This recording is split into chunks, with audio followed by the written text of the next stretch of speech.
Hello, you wonderful people, and welcome to another episode of SuperFantaFi. This being a show where I talk about TV shows of the supernatural fantasy and or science fictional genre. For today's episode, I'm going to talk about Lazarus, Season 1, Episode 2. A lot of really interesting things went down in this episode, so let's break it down. So, I think that was supposed to be Leland's voiceover at the beginning where they talked about how he was like, Hapna became not just a painkiller, it became like a substitute for drugs. And he's like, yeah, me and my friends, we put in our drinks, and people are always wondering why kids are just drinking soda all the time. It's like, well, that's why. Which almost feels like a common, I don't know. Once again, like the way drinks are what they are now, like you get like a lean type of situation. It makes me almost feel like I don't think that's what that's in reference to, but it's just like, once again, just my brain connects dots that I don't think the show was necessarily connect. It's just interesting. And I guess I never thought about that last episode that Hapna would be just kind of like that go-to drug. Because he even said like, yeah, like when you're feeling down, it makes you feel better, and stuff like that. So it's kind of like, it seems like it was an upper. But, I mean, it just being a painkiller on its own right wouldn't make it widespread as it was. I mean, I was about to say that doesn't mean anything because, like, look at I'm sure the comparison would be like Oxy. It's like, yeah, that's a medical drug, but I mean, anything can, so that doesn't necessarily mean anything. But I guess I just never thought about like the recreational use of it and it being sold like that. Because I guess in my head, I almost treated it like it's like trying to sell ibuprofen or something like that. That's what it felt like to me. But Oxy probably would be like maybe the better comparison and parallel. But either way, so immediately pick up where the last episode left off. And Axel does his thing where it's just like, oh, I'm going to find my way out of this situation because as I figured as much, and I kind of said as much last episode, Hirsch is pretty much in her Amanda Waller bag, and the Lazarus squad is pretty much her suicide squad, where it's like, yo, these things, they can like shock you enough to the point they will burn your hand if you like fall out of line. She's like, and if anything happens to me, there'll be consequences for all of you. So once again, I don't know if these things will detonate, but they can track you and they can shock you. I distinctly remember talking about it last episode being like, oh, it's probably going to work a lot like the beads around Inuyasha's neck and Kagome only having to say the word sit. Yeah, and it does seem like that is the case, but Axel kind of relented quite easily. And after she kind of made her point, and he was like, all right. But I guess it's like, well, what can you do? He's like, well, I haven't thought of a way out of this, because he seems like he's a master escape artist. But it's like, well, I haven't found my way out of this yet, but give me enough time. I'll wiggle my way out of this. But for now, it's like, all right. Also, I got the answer to my question, too, where I was like, had any of this crew taken Hapna? Because even he was like, all right, no judgments or anything like that, but who here has taken Hapna? And everyone raised their hand. So it's like, okay, so I guess everyone took it for various reasons. Like I said, I think if that was Leland's voiceover at the beginning, once again, I didn't quite pay as much attention to the voice as I should have, but it sounded like it might have been. But, makes sense. So I'm wondering what the different reasons why other people took Hapna. Like, everyone has their reasons for being here. And it also seems like very a la Suicide Squad-esque. Everyone here is a criminal. So, we don't know why Doug is here. He does say he's caught up in this situation because of a misdemeanor. Leland said he did some petty theft. But even Doug comments on Elena's kind of the wild card of the group, which is so interesting considering how introverted she is. Because I love like at one point when they're like walking around like, yeah, this is our hideout. And it's Axel and Doug walking up the stairs, and she's coming out her little tent and she sees him coming, and then she immediately crawls back in. She's such an introvert, but it's like apparently she's the wild card, which is interesting because you'd expect it to be Axel. So because apparently she's like I guess maybe the bigger criminal amongst the group, because she's the one that was doing some hacking on a worldwide scale, hence why she's here. We don't know why Chris is here, and we also don't know what Axel did, but I love that when he because the team the team splits up later on. We'll talk about that in a second. But when Chris is with Axel, she finds out how long his sentence was. He was like, yeah, 888 years. She's like, what? Get out the car. He's like, what? She kicks him out the car and pulls out the gun on him because she's like, yo, that's some massive serial killer type of numbers. They don't just give that for anyone. But Axel was like, yeah, I originally got 3 years, and basically they double your sentence every time you try to escape. And she's like, why did you try to escape all those times? And he was just kind of like, Because it's my hobby. And she's just like, wow, you are kind of crazy. And that is the thing, like, wow, you went from 3 years to 888 years. How long ago was that? I mean, that's a crap ton of times you've broken out for them to constantly like double it like that. But that's so interesting. And I guess it's the challenge of it. Once again, maybe he's just the type of character. It's like, I don't like my freedom being restricted. I'm like, that's crazy. You had 3 years at that turned to 888. Because once again, it's supposed to be consecutive life sentences. But we still don't know what the original crime was. So for 3 years, I'm curious what that was that he did. And obviously he danced around it. He like only talked about what his sentence was and the 888 years, but he never talked about what it was exactly that he did. So I'm curious what that is. But either way, circling back because I ended up skipping over it. Obviously, they were doing some background on Leland. It's kind of crazy when you look and see he was born in 1996, and you're like, right, because we were like in the year, what is it, 2052 or something like that in this year, in this series. So it's just like, but it's still wild to be like, oh yeah, he was born in 96. But they talk about all that he accomplished and stuff like that. And he was a big proponent into like, fighting climate change. And apparently, like one of the last times he was seen was him in front of the UN, warning about like 3 years from now, the North Pole will be like completely gone and we'll be, humanity was spiraling towards its destruction. But a lot of countries there at the UN walked out of that conversation. And that's around the time he disappeared. And we are here 3 years later. So the timing can't be too coincidental, but maybe there's nothing there. But like that has to be something. So there was some videos or whatever, or pictures taken of Skinner, where like, oh, he gave up his spot on a train, or his sandwich was stolen by like a hungry animal or whatever, giving this homeless guy like some money or something. You're just like, interesting. A guy that what I also find interesting is like, wow, the scientist that was able to stay off the grid for so long, all of a sudden like all these pictures are popping up about you. Maybe simply that was around the time before he like disappeared and went underground. But now Elena ended up finding like something, which I'm wondering, those whole pictures that they saw, I wonder if that ties to the ending. We'll talk about it when we get there. But Elena ends up finding out that apparently 8 years ago he bought like a shelter, kind of almost like a bomb shelter type of thing. They called it something else, but he just built an underground shelter type of situation or some sort.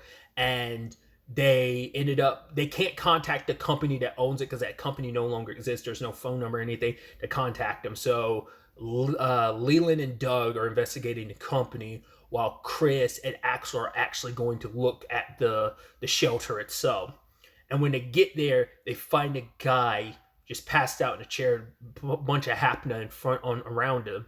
But before they could get close to the guy, like shots started firing, and because there's a whole bunch of groups there. There's Russians, there's Mexicans. You're like, what's going on here? Then Leland and Doug get jumped by these guys who are like, oh, are you after you? I know how you guys operate. And I was like, what are you talking about? And then another guy comes in looking for a Kobayashi, and it's like, wait, what? I was like, what's going on here? Then at the same time, with everything that Chris and Axel are dealing with, which Axel's loving this situation because he's got his necklace, and even him being like, yeah, with this good luck charm, it's my angel, it's my good luck charm. When I feel invincible, which are just like, which immediately my brain is like, I see a Spike ending for his future, but I just get that feeling. Spoilers for Cowboy Bebop. I think he's going to die at the end. Like, I don't know if like the entire team's going to die, or is it just going to be him? It's probably going to be they're all going to survive, but him saying that feels like that's heavily, that felt like that was him planting the death flag. Also, Invincible has ruined me, because I can guarantee you anyone watching this who's watched Invincible, the moment he's like, oh, I feel invincible, everyone's like, oh, I expected the title card. I expected not to hear the word Invincible and just see the title card pop up. Invincible will forever ruin that word, like in any TV show or movie from now on, because that'll immediately pop in my mind now. But either way, Boy is having the time of his life, fighting off whoever's coming after him. Like I said, you got not just cops, it's the DEA and the FBI showing up there. So you're like, everything's popping off at one point in time. And then, once the feds show up, and I love Axel being Lazarus, and both organizations are like, Lazarus, who? Wait, never heard of him. And he's like, oh, we're superheroes. Chris turns on the light. Despite the gunfire, the litany of gunshots going off, the guy in the middle finally wakes up, and he's like, oh my God, are you here to collect the debt? He's like, I'm sorry, I was going to pay it all off. I'm like, so this isn't Skinner. This is some regular guy. I was like, the moment he started talking like that, I was like, this is Kobayashi. I was like, interesting. So he's avoiding his debt collectors, and obviously Axel hits him in the face, and took a sample of his blood just to run his DNA, which, once again, the hit in the face and the nose bleeding, my brain is just immediately thinking of like the first episode of Squid Game. But yeah, it turns out it's not Kobayashi, and literally everyone's like, oh, so disappointed, because everyone thought it was a major lead, and then we find out, like, yes, the guys that were there with Leland and Doug are debt collectors. They're after Kobayashi. Like, he up and bailed with a whole bunch of debt, and they came to collect it. It turns out Kobayashi is the one that sold the shelter to Skinner, and he just happened to use one of his clients. Like, I don't know if that one was specifically Skinner's, or maybe it was just specifically like, this is one of his clients once and he used it. I don't know if that's specifying like that was necessarily Skinner's, but it's like, yeah, Skinner had nothing to do with this. This was just this guy hiding out. And then you kind of get that even extra sad ending where he's like, oh yeah, like his life did not go well, so he tried to use Hapna to kind of die. But the problem is the drug, despite how much he's consumed, it hasn't changed. The fact is that he's still gonna die like at the same rate as everyone else. It didn't make him die quicker. But then he's like, wait, this might be a sign that everything can be okay, that I can turn my life around. Oh wait, I just remembered, because I've taken Hapna, I'm going to die in 30 days like everyone else. Well, fuck. It's kind of the worst time to end up having a major, like, seeing the light epiphany, So you kind of felt bad for the poor bastard. He was hiding out this entire time, wallowing, So the question is, what is he going to do? Is he just going to still stay there or what? I mean, the debt collectors know you're out there.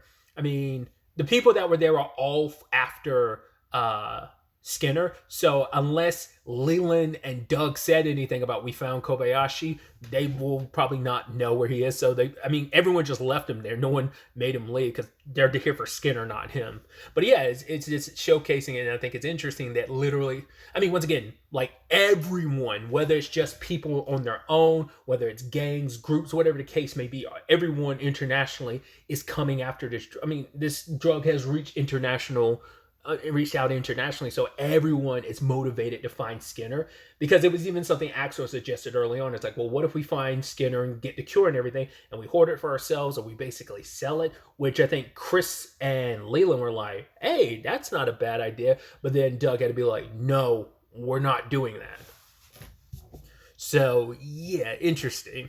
But yeah, it's back to square one. It's like, oh, even Doug's like, oh, I guess this won't be that easy. It's like, of course it's not. Like, if it was that easy, someone would have found him in the 3 years he's been gone. But then we get the ending of the episode where Elena thought she found him, but the problem is she's finding him like 1,000 different places around the world. So immediately I'm like, so did he have a whole bunch of people like get plastic surgery to look like him? Because they're under the impression, they were like, well, maybe Skinner's like gotten plastic surgery not to look like himself, but maybe it's like implying like, oh, he got a whole bunch of other people to do it, almost like a flash mob thing, but with plastic surgery and scattering it around the world. But it could also be like he messed any like digital recognition systems, he messed with them so that random people would get recognized as him. And this is what I was bringing up earlier too, about like, okay, the photos they saw, like, oh, this guy, Skinner giving up his seat to an old woman on a train, or the guy who had his sandwich stolen. It's like, no, those were probably all regular people that just from all the camera footage or whatever.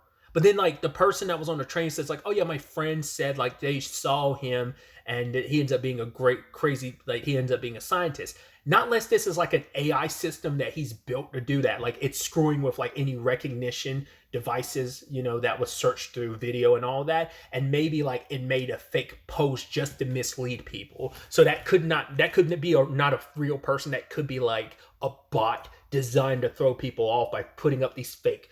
That could have been a fake post. The other ones could have been fake posts too. So we have no idea. That seems like it's more likely than you got like a whole bunch of strangers around the world getting plastic surgery. So it's like you're just leaving.